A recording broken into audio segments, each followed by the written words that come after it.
Remue ménage. Remue ménage.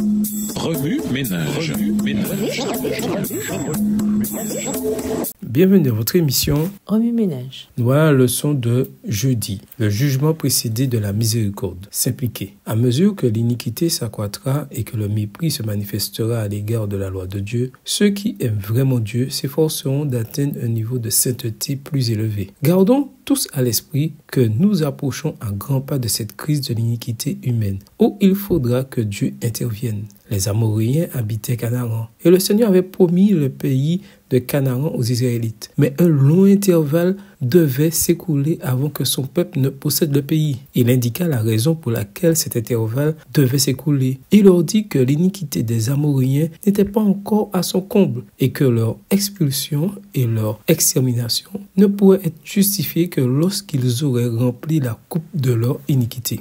L'idolâtrie et le péché marquaient leur parcours, mais la mesure de leur culpabilité n'était pas telle qu'ils pouvaient être voués à la destruction. Dans son amour et sa piété, Dieu laissa la lumière briller sur eux en rayons plus distincts. Il leur donna l'occasion de voir l'œuvre de sa merveilleuse puissance, afin qu'il n'y ait plus d'excuses pour leur course vers le mal. C'est ainsi que Dieu traite les nations. Pendant une certaine période de probation, il fit preuve de longanimité à l'égard des nations, des villes et des individus. Mais lorsqu'il devint évident qu'ils ne viendraient pas à lui pour avoir la vie, des jugements leur furent infligés. Le temps vint où Dieu exerça son jugement contre les Amoréens, et le temps viendra où tous les transgresseurs de sa loi sauront que Dieu n'innocente pas les coupables. Quand bien même un pécheur ferait 100 fois le mal et que ses jours se prolongeraient, je sais que tout ira bien pour ceux qui craignent Dieu. Mais il n'en sera pas ainsi des méchants. Ils ne prolongeront pas leurs jours, lesquels sont comme l'ombre, parce qu'ils ne craignent pas Dieu. Considérons solennellement les relations de Dieu avec les nations et les individus, afin d'éviter de nous engager dans une voie qui entraînerait notre ruine par la transgression de la loi de Dieu. Gardons précieusement toutes les bénédictions, tous les rayons de lumière envoyés par le ciel, les avertissements, les reproches, les moques de miséricorde qui nous sont donnés. Ne soyons pas de ceux qui méprisent la patience de Dieu. Extrait de la Review and Herald du 2 mai 1893, écrit par Ellen G. White. Au revoir.